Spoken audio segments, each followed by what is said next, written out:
Thanks for joining us and welcome to Higgs in Conversation With.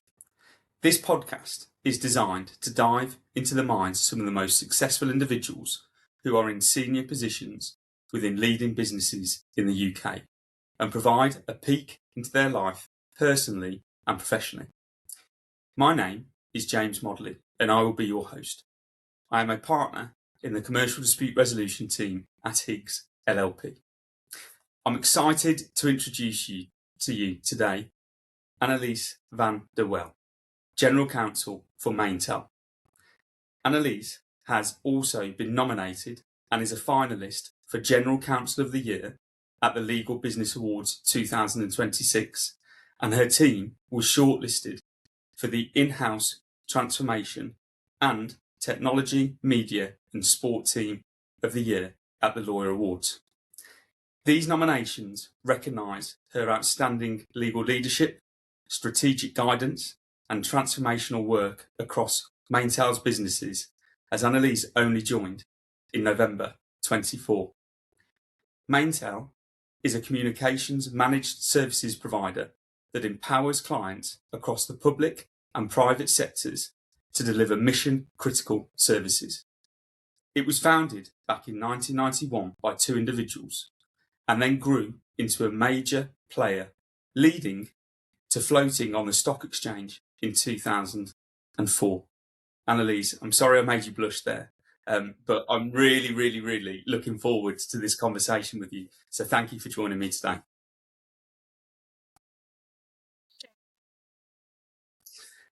Right, let's kick things off. So just tell our viewers and listeners who you are, so your job role and what you do on a daily basis, please.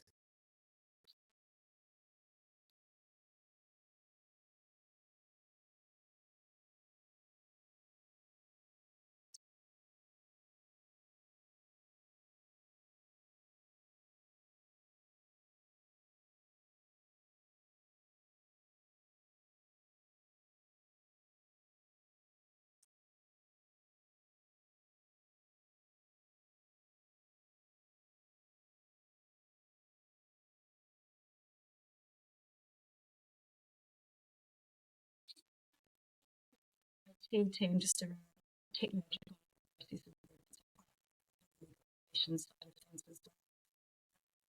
I think probably the constant across all of that is that I really do try to stay visible. I think I'm in the office 3 days a week, so on my team, I join the kind of sales enablement and the growth kickoff and things like that. Actually, one of my team just went on an ambassadors club, which was with the sales team as well, which is really fantastic. Diana, superstar.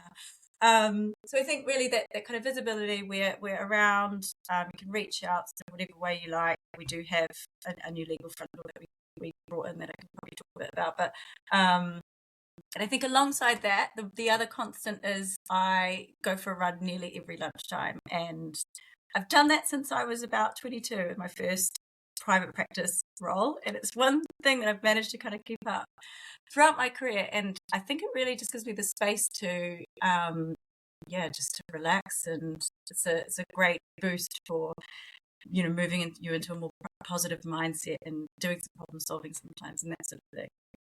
I love that, but you're definitely putting me to shame. So I now need to think about how do I do something. I think it's fair to say that you wear a number of hats, and I know before this call we were talking about potentially you wearing even more hats. I mean, how do you find the bandwidth and the capacity to manage all of the various things that ultimately fall at your door?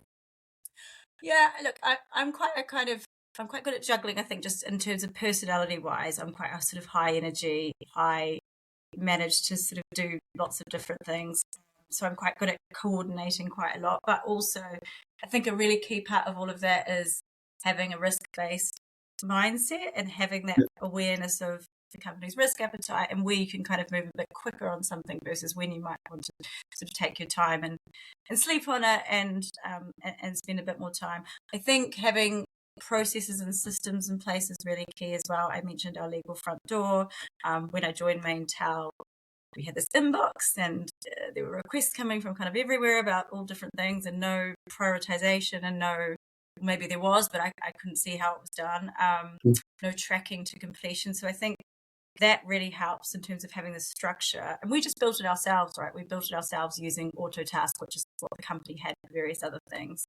So having a bit of process, having a bit of structure, a lot of energy, and it's thinking each day, kind of what are the three things, what are my critical impact opportunities, what are the three things that I must try and do, and you won't always do all three, right? But I think absolutely, and that's what I try and instill in my team as well, right? Is you can't spend hours and hours and hours on every single piece of work that comes in, and it's just not it's not the expectation either within an in-house environment. It doesn't really work. So think at the start around risk, value, reputational, financial, whatever, those different things, right? And then you can really, it might be a decision that you make really quickly.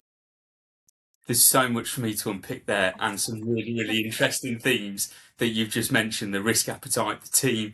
But if I just take the team first, just tell me about the team that you've built. So as I say, you've only been there since November 24, which I joined Higgs in April 24. So we're fairly on the same path there in terms of time. And it seemed you blink and it's just gone. So tell me about the team that you lead, but also how does your team then feed into the business, or you feed into the business? Yeah, sure. I mean, I have an absolutely fantastic team. There are 4 of us, all female. They're just absolutely wonderful. We have Ekin, who is legal. She's about to move to a legal counsel because she's successfully passed to SQE, and it's been really, really great. Congratulations. And then we do have Diana, who's a senior legal counsel, who I actually brought over from Which, because she was just a really passionate commercial tech lawyer who loved contracts and the type of work that MainTel does. So she came, I think it was around May last year. And Jane has been here the longest. She's been, I think, at MainTel for about 3 years or so. So again, not a long time. And she's just really fabulous as well. I did actually have a larger team when I joined in 2024. We had some sort of contractor work as well. I have had to reduce, and that was a hard thing to go through. But with that, I guess you learn quite a lot as well. And I think we've got a really steady, really just very highly skilled and passionate and fabulous team. I think in terms of how we work with the business, that was one of the things I think that I tried to address from the very beginning when I joined, was there had been a lot of change within the business at kind of a senior level, but also within the legal team. I think I was there were a couple of interim GCs after the other one had gone. The team hadn't really come together in sort of team meetings and things like that for quite a while. I think legal was seen as a bit of a blocker, the old thing of, we don't want to go near legal because everything takes so long. And there are reasons for this, right? I think, like I said, there'd been a lot of change and they didn't necessarily have the infrastructure in place. So that was one of the first kind of OKRs that we set, was around working with stakeholders and being a trusted advisor to the business and having that kind of visibility, and I guess that kind of status of we see legal as really, really integral to this business. And that's just about relationships, right? That's just about meeting with people. I have a weekly growth call with our sort of senior growth team where we go through pipeline or any worries they have. That used to be kind of escalations. We don't really have escalations anymore. Like I said, I think I try to go to our kind of sales enablement days or our growth kickoff, and I try and bring the team along as well, so we really feel part of the business. And we're in the office 3 days a week, and we're there with the CEO and the CGO and the CFO and the finance team and ops and R&D and various others, so we can kind of collaborate in person as well there. So and then we brought in the legal front door, right, which has really helped in terms of intake and the business understanding how they can get that advice, and it's going to be tracked, and they understand who it's with and when they're going to get it and all that sort of stuff, so they can plan around it. So I just think it's sort of just being visible, being available, having a chat. No question is a stupid question. We get a few of those. But yeah, I think building relationships is really, really, really key to being successful in this job. It's funny you mention relationships and building everything that you've just talked about there, because everyone that we've had on this podcast has always talked about relationships. People buy from people, people are inspired by people, and people make the business what it is, the culture, the intangible thing that you can't put your finger on, but you know that it's there and everyone is pulling in the same direction. It's very easy to talk about, but it's really, really difficult, in my experience, to implement. So all of the things that you've said there are easy: being visible, saying hello, going and figuring out what's going on, who does what, getting to know everyone. But actually getting that ingrained in a team and being the natural, genuine, that is what you do, that's quite hard. So how have you worked with, and not just your team, how have you worked with the business to actually follow through with what you've just said? Yeah, and I guess we do use OKRs, objective key results. I don't know if you've come across that before, but it's where you you set your objectives, and then underneath it you have key results that are kind of measurable. So it's a way of setting strategy for a year. So each year you'll sort of turn it over and create a new set of OKRs, and we have 3 each year, and within that you have your key results. So there will be a 40% reduction in low risk work or whatever it might be, and then your kind of initiatives that sit under that. So some of our initiatives around the people and the collaboration ones were around actually having somebody come and join our meeting on a monthly basis, someone from a different part of the business, and having those weekly calls and just various other different things. I mean, I have monthly one-to-ones with each of the op board members, things like that just keep you really connected. Yeah. We've actually brought in the OKR model across the company as well this year. So it's sort of in its inception, but we're really interesting to see how it plays out, because I do think it works really well when everybody can kind of see how the things that they are working on kind of ladder up into the overall company strategy. Awesome. And you mentioned legal front door. Now, I think I know what that is, but if you could just explain to everyone what that actually means, that would be really helpful.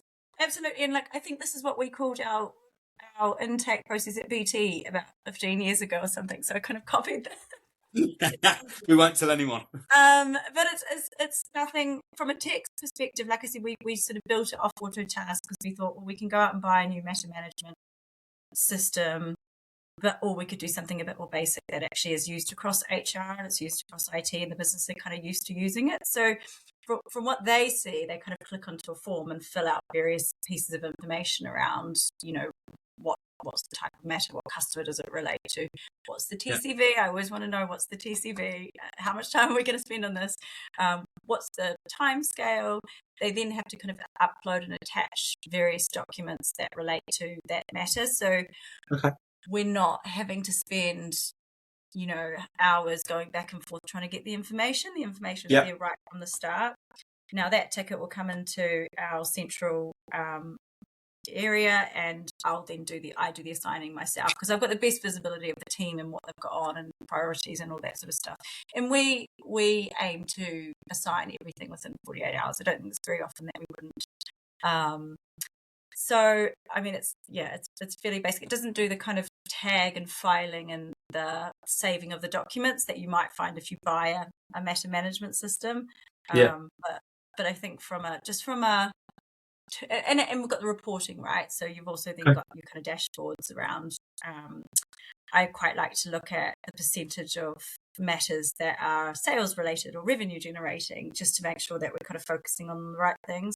I think the other thing that's quite good for is if you start to see, we seem to be spending a lot of time on price increase issues or some billing issues or whatever it is that really we shouldn't be spending loads of time on, then you can kind of try and tackle those. So one of the things that we brought in was an NDA playbook for our bids team to use when they're looking at bid NDAs. So they just kind of have to go through this checklist, and then obviously if there's anything sort of flagged that we might need to look at, and it comes our way. So I think having the reporting and having the data there is quite helpful to see these sorts of trends, and then be able to try and address them by becoming more efficient or putting in some sort of self-serve processes.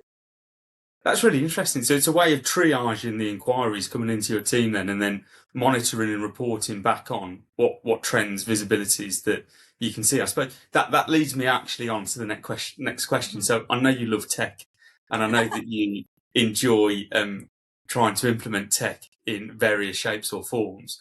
So how do you ensure that your team partners with the business to build a more commercial, strategic, and a tech-enabled function?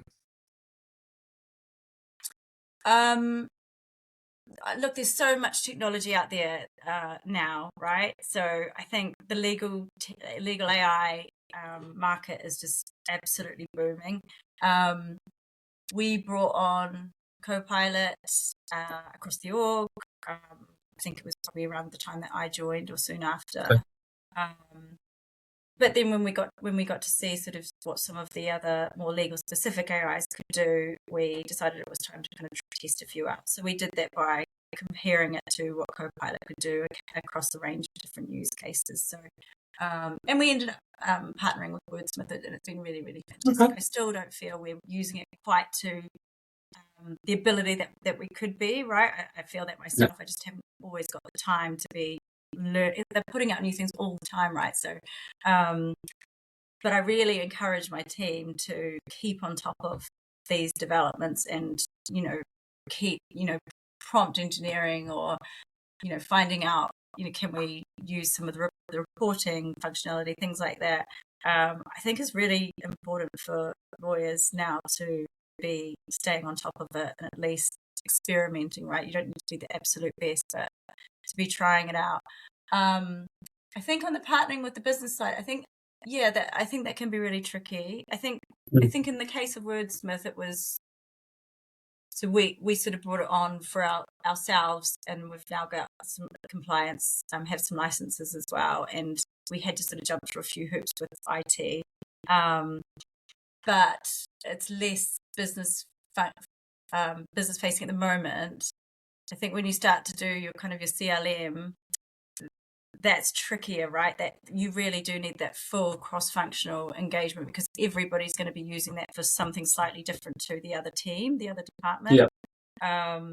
So certainly learned quite a few lessons on that one. But I think change is kind of a journey, right? So I think you've got to try and consult, try and understand what is it that these different teams kind of require, and then make sure everyone can move along at the same pace.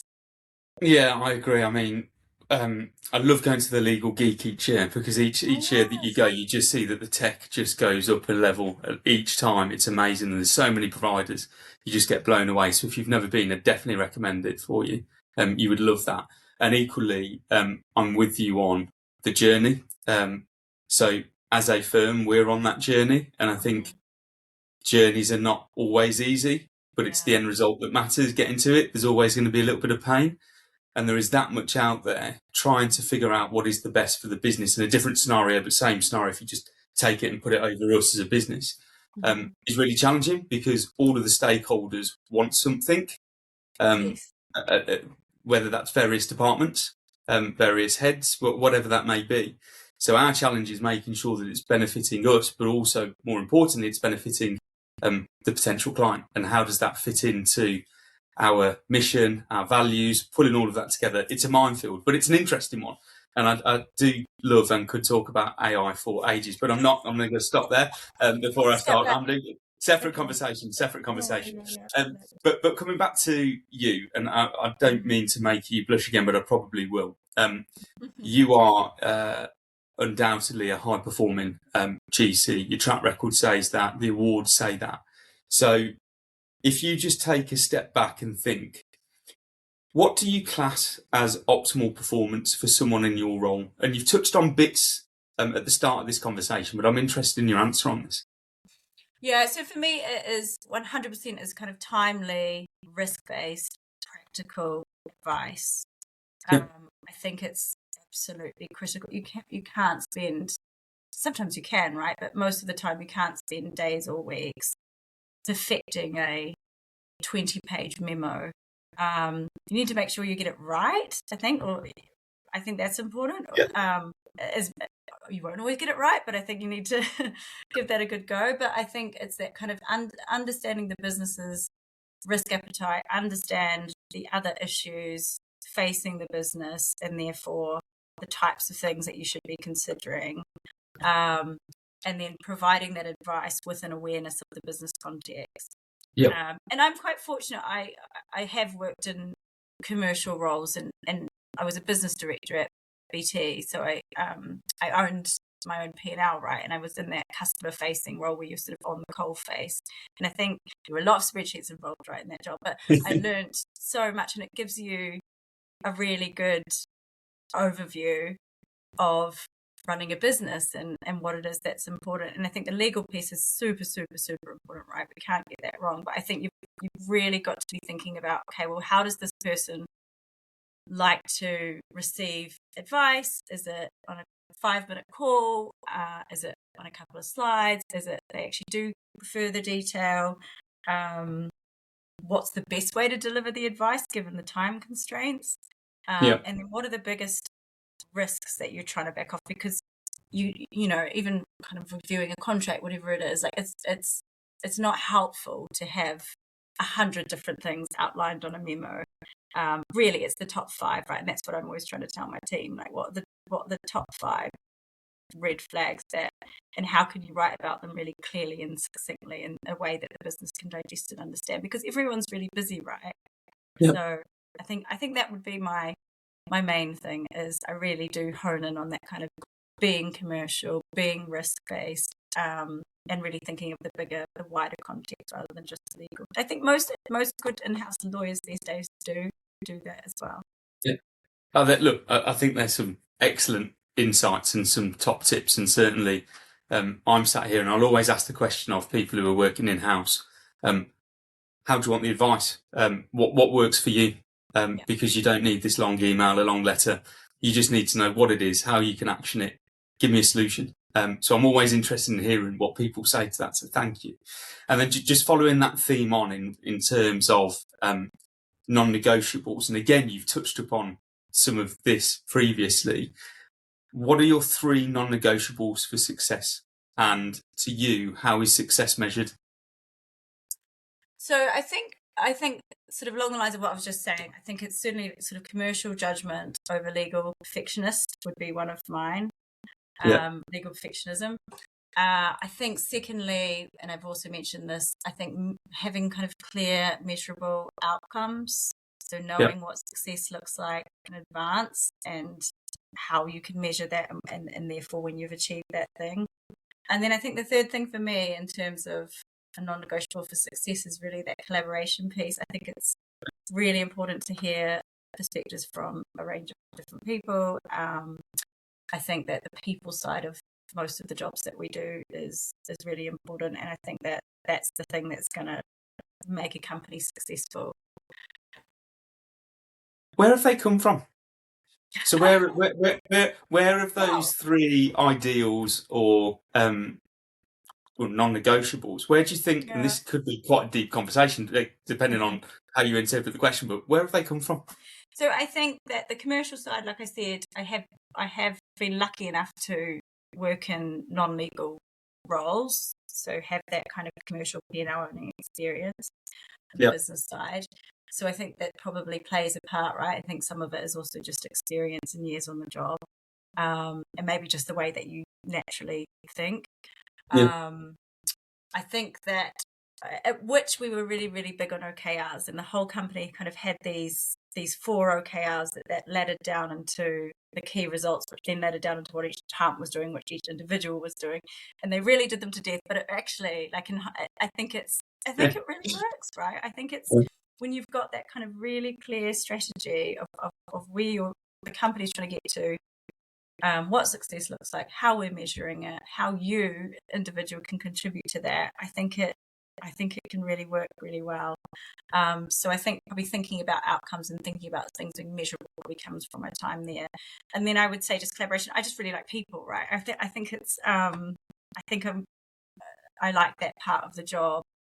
I think that as a leader, as a manager, you're sort of in quite a lucky position really to help shape people's lives and how they feel when they get home each day and whether or not they've had a good day or not. I think being able to kind of give that sort of encouragement and things. So, and that's from the manager perspective, right? But collaboration can be also just across function with the team, with Zeke and things like that. I definitely want to come on to the leadership piece because I find that really, really intriguing. And it's something that I often look at and think, actually, I found myself in this senior position, but no one teaches you how to be a leader. It's automatically assumed that because you're there, well, you must be a leader or you've got to be a leader. And you look around and think, well, no one's ever taught me how to be it. So am I doing it good? Am I doing it bad? Indifferent? We'll definitely come on to that piece because I love just exploring that. But coming on to what you said, so it's one thing having the strategy, it's one thing having all of the lovely branding, but it's another implementing, isn't it? And making sure that everybody, not just within your team, but in whoever across whatever department, is all pulling in the same direction. And again, that is a challenge in itself. But the communication piece, I always say to people, communication is the easiest thing in the world, but the most difficult one to get right. Because it's so, everyone assumes that they've communicated effectively, but actually have they? And sometimes I sit back and think, well, I thought that was clear. How has that got missed? But it's on me because I haven't effectively communicated. So any insights as to how you think you do that quite well with your team? How do we do it on my team? So we have weekly calls, weekly meetings. Every 2 weeks we're in person together. We all go around and talk about our successes, so we're sort of communicating, I guess, the few things that we're really focused on. Yeah. We are in touch 1 million times a day on Teams, or having just quick calls about various different things. I think we're either all sort of chatting together about some sort of issue that we're trying to help somebody else with. Yeah. Like I said, there's only 4 of us, right? So it's not like there's 100 people on a group. And I'm always available to my team to jump on a quick call and have 5 minutes. One of my team, actually, we have kind of daily check-ins, just to sort of whittle down on her few priorities, because otherwise she can find herself just sort of going off and spending too long on certain things and things. So I think she finds it really, really helpful.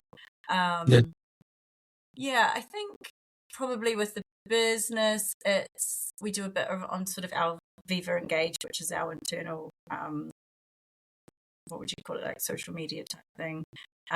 Training, we do training sessions when we bring in new things. We created a new contract approval signing policy, so we did training for everybody, recorded and one in person and things like that. So I try and keep the business kind of updated in that way, and we invite them to our meetings, right? Or we join their meetings and things like that. So I think it's just trying to, maybe it's just being available, being positive, I guess, to trying to be seen as we're here to help you and to help you solve that problem rather than prevent you from signing that deal.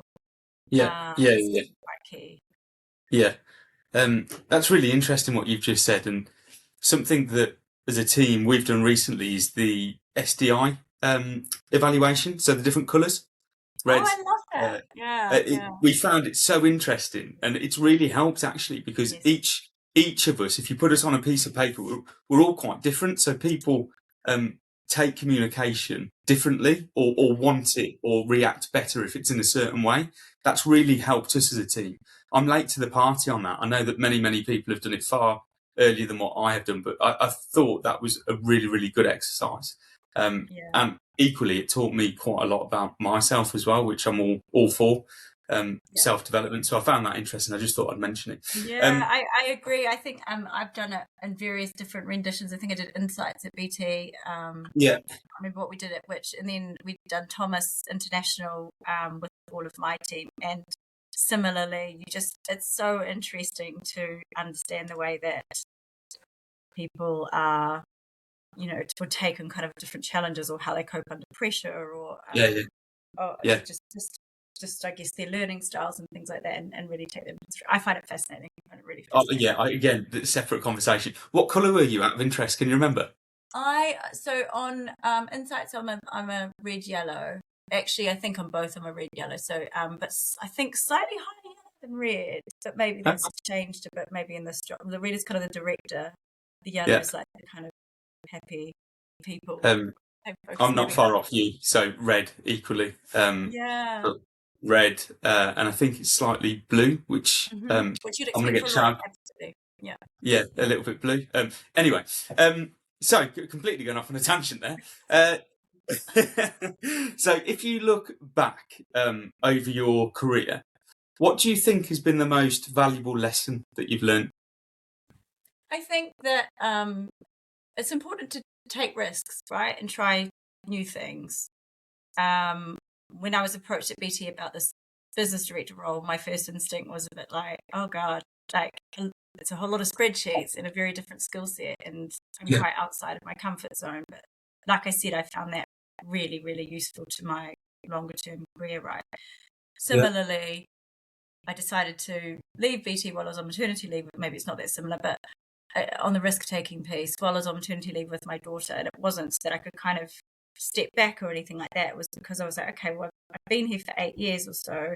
I've had this great time with her, and I actually now want to go and manage a team and have a bigger role, right? And which is what I went on to do at Which. So, but I mean, that's kind of crazy, right? To do that while you're No comments. 6 months into and you don't even have a CV on your laptop, which gets whisked away. It works, right? Look at you now, it works. And it was COVID, right? So it was like I didn't even meet anybody in person for 6 or 9 months or something. But that was just such a great step for me, and well, they both were. And then I think also taking the plunge into moving to MainTel as General Counsel, which was a bit scary, right? I just think you learn so much from making these changes, taking these risks, doing something a bit different, saying yes to something. So I think that's absolutely my biggest learning. Scary though, isn't it? Living in like the grey area and taking the leap. But equally, it is rewarding, and I think that's one thing that I've learned probably as I got older and got more career knowledge, if that's the right word. That actually risks. They're quite fun and they're rewarding. And if they don't work, well then that's okay. They're not always going to work. You'll live and breathe them, but you'll learn if they don't work. 100%. Yeah. And it's all about that kind of growth mindset, isn't it? And trying to learn from the different things that you do. For me, it's really important that I continue to learn and don't feel a bit stagnant or like I'm standing still. Yeah. Yeah. And again, I think I know what you're going to say with this because we have touched upon it. But it's a question that I always ask because I always get asked it. And it's one of those things that I think should be normalised because it is normal. Making mistakes. So making a mistake, is that something to be fearful of? Or is that just part of the course? It is 100% par for the course. I think it's not comfortable when you're in it. And I think that lawyers in particular tend to be perfectionists, and we do overanalyze things. Maybe go back and go, oh, I wish I'd said that a little bit differently or done that a little bit differently or whatever it might be. But I think if you use that mistake to kind of learn and grow and maybe change something a little bit or reflect, then I think, it's absolutely like really, really, really helpful. I think if you weren't to make those mistakes or have those things arise, kind of obstacles, then you really wouldn't be learning, right? But it's not a comfortable thing. It's never something that you kind of it's not. And enjoy. No, you don't. You don't. No, I agree with that. And I think if I sit here now, would I be the same person if I hadn't made the mistakes I made? Definitely not. Has it made me a better person? Yes. Have I learned a lot? Yes. Yeah. And I always say that to the team we have here. Don't make a mistake on purpose. But if you're not pushing yourself, then mistakes will happen along the way. It's just how you deal with them. We're all human, right? I mean, yes, they do. It's part of being human. Absolutely. So your team, obviously you've got your visions, you've got your values that you'd like to instill in your team. What's the secret sauce to making sure that you ensure success within your team? I think that trust is really important, right? So my team know that I've absolutely got their backs and that I'm singing their praises everywhere we go. And I trust you with this matter, and I know that you'll come to me and we can talk about it, and we can have as much as time or as little time as you need. But I think that's really key, not to kind of micromanage, but just to have this trust. And I think it helps probably I think I'm quite transparent person, and I would let them know if I'm having a bad day or something didn't go my way or whatever it might be. And I also don't pretend I know everything, right? I'm very open with them when it's something that I don't know and we need to look into. So I think it's they can see that more kind of human side. They've got that trust. They know, I think, having a bit of flexibility. You're all adults, so you've all got busy lives outside of work and inside of work. So try and make this work for you. I know you all work hard, so I think it's those sorts of things as well. And then setting a high standard, right? I mean, I am very kind of like maybe not fast paced, but high energy, high standards, and so I think that they kind of see that as well, and and it makes them want to work harder or differently. But they're fantastic. They're all just really, I love my teams. I think I loved my team at Witch as well, and I think we're a really excellent legal team here now, and they're fabulous. So what, on the leadership front, what do you think makes a good leader or a great leader? So I've probably touched on all these things already. I think firstly, strategy. So having that strategy that can be communicated in a way that is understandable and that actually is relevant to every individual. So they feel that the thing that they're doing is contributing directly to that strategy and they're pulling towards a common goal. Secondly, I think I've already mentioned like empathy, I think is really key, and understanding different people and what's going on for them, or what their challenges might be, or their perspectives on things. And I guess this also goes for just some negotiations and things, and thinking about kind of what are their interests and what do they need versus ours. But doing it in kind of an empathetic way, because most of us are not saving lives. Some of us are, but we're just trying to do a good job and make some money for the business, right? So I think that's really, really key. And then I think thirdly, grit, determination, resilience. I think resilience. I try and talk to my team about this because I think this is something that we can all work on, right? Kind of knowing the different levers that can be pulled to contribute to your resilience around kind of your social security and your physical health, making sure you're getting enough sleep, and your connection to the purpose, all these sorts of things, right? So if you feel you're becoming a bit that things are getting tough, right? What can I try and get out for some fresh air, get out for a walk, try and go to bed early, all these things. I know they're quite hard when you've got children as well, but I think that's for me sort of that resilience, and that you need grit. You need to be able to kind of stay the course, right? I really like that last one. I think, and I really like it because it just rings so true. And maybe people don't talk about it enough, but you're absolutely right. You need the resilience just sometimes keep going, because there will be knockbacks, there will be challenges, there will be issues, but it's about just holding firm and following through with what you believe in. I think that's really, really important. And just on that then, so obviously you've got a leadership style that will mirror what you've just talked about. But do you think leaders are born or self-taught? It's a mix. I think there's probably there are probably things that people just personality-wise that lend themselves better to becoming leaders.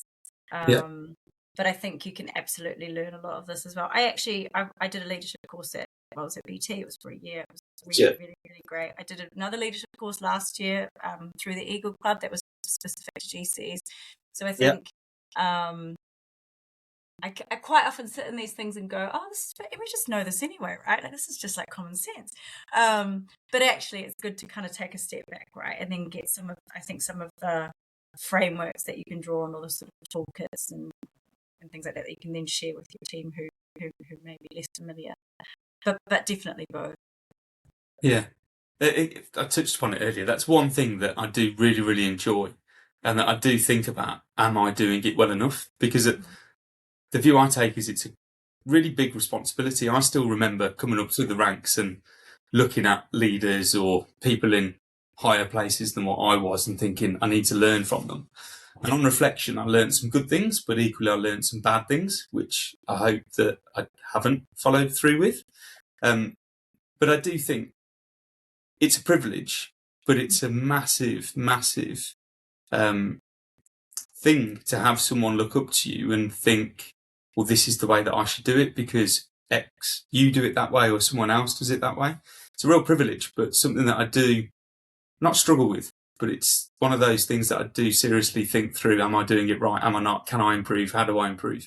So all of those leadership courses sound great, by the way. And you know, I think it also makes a big difference to have had some really fantastic role models or leaders or managers to yourself, which I've been lucky to along the years. You kind of, you know, you have the experiences where you've had a manager who sort of you don't see from one day to the next, and then you've got the kind of other side of the scale. And probably both good in different ways, right? In terms of learning that kind of autonomy, but I think I've had some really brilliant managers and brilliant leaders that I've got to work with, and I think it's really important. Yeah. I've got to ask this question because I've seen you've commented on it or spoken about it or touched upon it on LinkedIn. Imposter syndrome. So, do you suffer or have suffered with imposter syndrome? Oh yes, 100 times yes. Like I said, I think probably a lot of lawyers do. I think we are perfectionists, right? Some of us. I think that yeah, and maybe women feel it more than men in some ways. I think if you don't feel it necessarily in your job, you might feel it. I certainly feel it as a parent sometimes. You know, am I good enough or am I doing enough? So yeah, I think the thing is, it's probably quite a good thing, right, to kind of keep you in check. And sometimes when I'm feeling that imposter syndrome, it will drive me to be more prepared. Yeah. And go the extra, because I was sort of, why am I feeling this way? Sometimes you just need a good night's sleep, right? Or someone to tell you, like, you're fine, you've got this. But other times it's quite helpful because you go, okay, well, I don't want to sit in that meeting and be asked that really complex question that I don't know the answer to. So I am going to spend a little bit more time on thinking that through. But yeah, absolutely, that is something I'm very, very familiar with. Oh, look, on both fronts, you saying that. So definitely as a parent, yeah, all the time.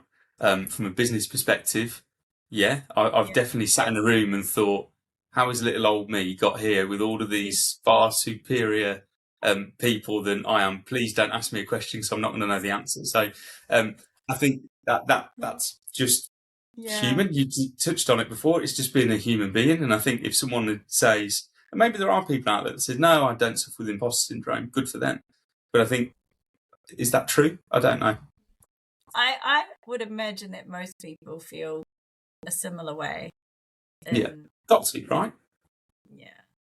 I think. Maybe some more That's than what others. I tell myself, anyway. I think so. I think maybe some more than others. And I think that we always think that everybody else in the room has kind of really got their shit together, right? And they know everything. Not always the case. So, and they probably think you're the one who does. So. I know, yeah. The amount of people not amount of people, that sounds horrible, or in the context of what I'm about to say, but after some scenarios, people have come and said, oh, you know, how did you do that? You were brilliant. And I thought, I have no idea.